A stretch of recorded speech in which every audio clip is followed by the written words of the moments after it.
Ok, podemos falar do Erasmo e dos humanistas? Eu já disse antes que humanistas não tinha o sentido que tem hoje. Quando a gente fala nos humanistas, eram pessoas que estudavam as humanidades. É o estudo das humanidades. O que são as humanidades? Para a gente entender hoje em dia. Hoje em dia ninguém estuda mais as humanidades. Mas naquele tempo as humanidades eram o estudo de línguas, o estudo de literatura e o estudo de história. Certo? Ou seja, estudo de coisas ligadas ao homem. Produção humana. A linguagem, a história, são coisas humanas. Quando você estudava, por exemplo, alguma coisa do mundo natural, aí já é encarado como uma coisa divina, porque foi Deus que criou. Mas aqui, línguas, história, literatura, uma produção literária, era considerado produção humana, e quem estudava isso estava estudando humanidades. Não tem o sentido que tem hoje, né? Humanista é aquele cara que só pensa no homem e que o homem é o centro do universo, né? Não é esse o sentido, tá? Não confundam. Esses humanistas também se preocupavam em reformar a igreja. E também se preocupavam em recuperar a Bíblia. O maior dos humanistas foi Erasmo de Roterdã. Mas antes de falar do Erasmo, vamos só mencionar 3 outros indivíduos importantes, inclusive para nós. Um alemão, um francês e um inglês. O primeiro é o Johannes Reuchlin. Ele é um humanista muito importante porque ele se tornou um especialista em hebraico. Desde Jerônimo, eu acho que não tinha aparecido na igreja um indivíduo que conhecesse o hebraico como o Reuchlin. E ele e os seus alunos foram responsáveis por preservar o Antigo Testamento hebraico para nós. Porque havia o desejo, por parte da igreja, de destruir todos os manuscritos em hebraico, por considerar que se tratava de escritura dos judeus. E esse cara, junto com os alunos dele, lutaram para que os manuscritos permanecessem vivos. O segundo, Jacques Lefebvre d'Etable. Esse sujeito aí é muito interessante porque ele foi um humanista francês, escrevia comentários da Bíblia e em 1512 ele já escreveu que a justificação somente pela fé era um ensino paulino. Era um ensino de Paulo, que Paulo ensinava que a justificação é somente pela fé. Tanto que, às vezes, os protestantes franceses marcam a data de 1512 como o início da Reforma. O francês tem essa mania, né, de querer dizer que é com ele. Então ali não foi muito diferente. Ele traduziu, esse Lefebvre traduziu também a Vulgata. Da Vulgata ele traduziu a Bíblia para o francês, a partir da Vulgata latina. Tá? Isso em 1530, e ele fez isso sob forte oposição da igreja. Ele disse: se era adequado aos romanos ter a Bíblia traduzida para o latim, por que não seria para os franceses ter a Bíblia traduzida para o francês? Vejam como ele pegou realmente o espírito da coisa. Né? Quando nós falamos do Jerônimo, nós já dissemos que o Jerônimo não tinha a intenção de aprisionar a palavra dentro do latim. Ele queria colocar a palavra na mão do povo, porque nessa época se falava latim. E o Lefebvre percebeu isso bem. Ele sofreu duras críticas da igreja, dizendo que colocar as escrituras na mão do povo é altamente perigoso, porque todo tipo de heresias vão surgir dali. A resposta dele: não são as pessoas simples que leem a Bíblia que produzem as heresias.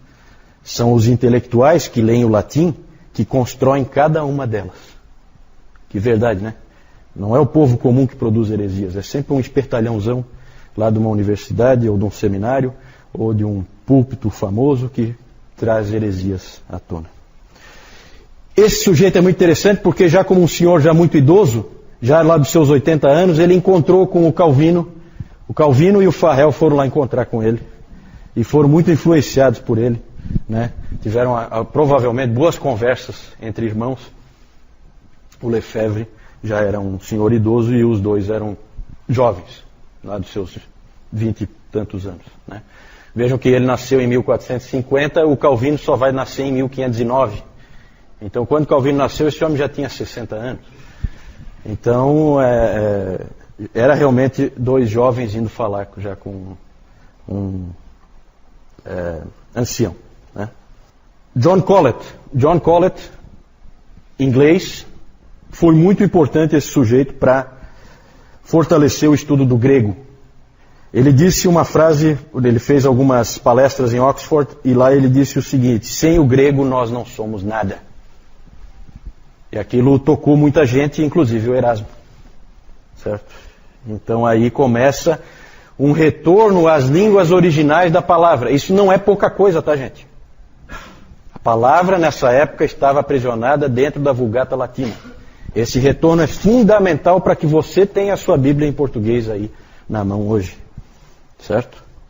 Vamos falar do Erasmo. Não é aquele amigo do Roberto, né? É o Erasmo de Roterdã. Essa foi brava, né? Como é que eu fui dizer uma coisa assim, né? Depois eu corto na gravação. O Roterdã na Holanda, certo? Roterdã é uma grande cidade portuária, se não me engano, na Holanda. Esse indivíduo, Erasmo, estudou o grego. Desidério Erasmo. Erasmo é o sobrenome dele, né? Ele estudou o grego seriamente e tornou-se o maior especialista em grego que havia em toda a Europa. Ele tinha sido um monge agostiniano, mas ele não se dava muito bem com a vida de monge. Então ele foi autorizado pelo Papa a sair e se tornar um estudioso, né, à parte. Ele deixou então o monastério e se tornou um estudioso. Sua maior obra foi a edição crítica do Novo Testamento. Ele comparou manuscritos antigos em grego com o conhecimento que ele tinha. Ninguém tinha o conhecimento que ele tinha. E ele então produziu uma versão que ele considerava a mais fiel do Novo Testamento. Porque essa é a época em que surge a crítica textual, a avaliação de manuscritos. Várias fraudes foram desmascaradas nessa época, por outros indivíduos que eu não vou entrar, né? Mas uma fraude grande que tinha da Igreja Católica, que dizia que toda uma região ali da Itália tinha sido dada pelo Constantino para o Papa, tinha um documento, e o Papa sempre apresentava: isso aqui tudo é meu, certo? Poder temporal, né? Foi provado que aquele documento era lá do século VIII, alguma coisa assim, uma fraude absurda, certo? Constantino, vocês sabem, viveu no século IV. Mas isso só foi possível constatar essas fraudes nessa época do Renascimento, por causa de alguns estudiosos que voltaram para as línguas originais e o estudo das línguas, certo? Outro é aquele, falei aqui, o Pseudo-Areopagita, como é que era o nome dele? Esqueci do nome dele. Lembra, Nilton? Dionísio, né? Dionísio, o Pseudo-Areopagita. Ele se tornou pseudo nessa época, porque descobriram que aquele texto não era lá do período em que Paulo esteve em Atenas, né? Então, é bem isso aí. O B.B. Warfield, ele disse que todos nós somos devedores a Reuchlin e a Erasmo, porque o legado deles para nós foi a palavra de Deus. Vejam que interessante essa frase do Warfield. Eles deixaram para nós a palavra de Deus, né? Mesmo eles são considerados, esses humanistas são considerados reformadores, porque eles queriam reforma, mas eles não são considerados protestantes, porque eles nunca deixaram a Igreja Católica Romana. Até por causa do período em que eles morreram, tá vendo? Eles morreram ali no período da turbulência. Então eles pegam um período ali de transição, né? O problema dos humanistas erasmianos é que eles não gostavam muito de teologia. Eles gostavam da análise textual, mas não da teologia. E aí houve uma divisão entre dois grupos de reformadores: os humanistas e os luteranos, certo? Não se entenderam. E a divisão ocorreu principalmente por causa de um livro que o Erasmo escreveu, chamado Sobre o Livre-Arbítrio. Lutero leu uma vez o livro, não gostou muito. Leu uma vez, leu outra vez, gostou menos ainda. Cada vez que ele lia de novo, ele gostava menos ainda do livro. E aí Lutero então resolveu escrever um livro para responder ao livro do Erasmo, e esse livro é o famoso livro de Lutero sobre a escravidão da vontade.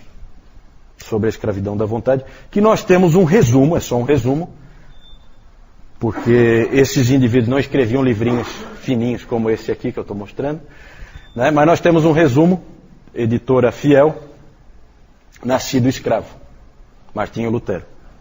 É um resumo bem interessante ali, ele responde. Eu já disse algumas vezes que o Lutero cria muito mais é exagero meu, né? Mas ele cria muito mais na predestinação e na eleição do que o próprio Calvino. É exagero, na verdade os dois criam, né? Porque é bíblico.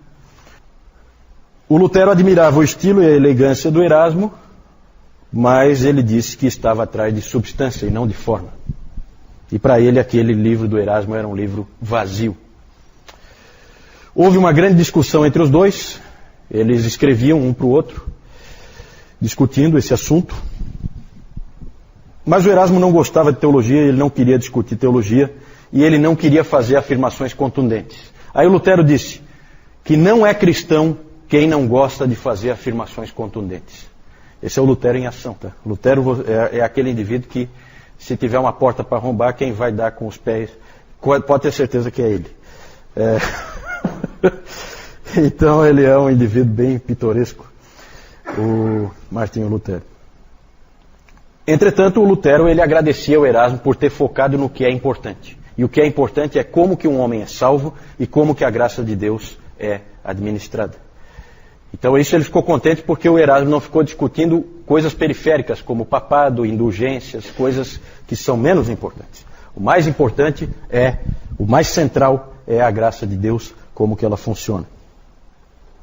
O Erasmo, no livro dele, apresenta de maneira habilidosa a visão semi-pelagiana da Igreja Católica Romana, certo? Em que o Deus concede graça para a salvação, mas o pecador tem dentro de si o poder de fazer o bem, e a nossa salvação depende de fazermos coisas boas, e que Deus sempre vai nos ajudar quando nós fizermos essas coisas boas, certo? Ele usava aquela ilustração, acho que até o Newton já citou uma vez essa ilustração, da criança que quer pegar uma maçã, certo? Ela quer pegar uma maçã na mesa, e vem o pai e ergue ela. E aí ela pega com a própria mão dela, mas com a ajuda do pai. Por vontade da criança, com a própria mão dela, mas com a ajuda do pai, ela então consegue pegar a maçã. Essa é a visão arminiana, essa é a visão semi-pelagiana, porque nessa época o Armínio não era nem nascido ainda, né? É a visão semi-pelagiana típica da Igreja Católica Romana. O Lutero, quando ele escreveu o livro sobre a escravidão da vontade, ele percebeu que aquela era a declaração dele da verdade. Ele era apaixonado por esse livro. Os luteranos, geralmente, por isso que eu sempre brinco que Lutero nunca seria um luterano, talvez eu esteja exagerando um pouco, mas os luteranos ficam desconfortáveis com esse livro, eles não gostam, eles ficam assim numa situação difícil, já que eles são, na sua maioria, arminianos. Lutero era um indivíduo absolutamente firme na crença, na predestinação e na eleição, de maneira muito forte, como é peculiar dele. Ele sempre gostou demais desse livro que ele escreveu, e ele tinha orgulho, no bom sentido, desse livro. Só mostrar para vocês aí rapidamente: Reuchlin, Lefebvre, Colette e Erasmo de Roterdã. Esses 4 que nós falamos, humanistas.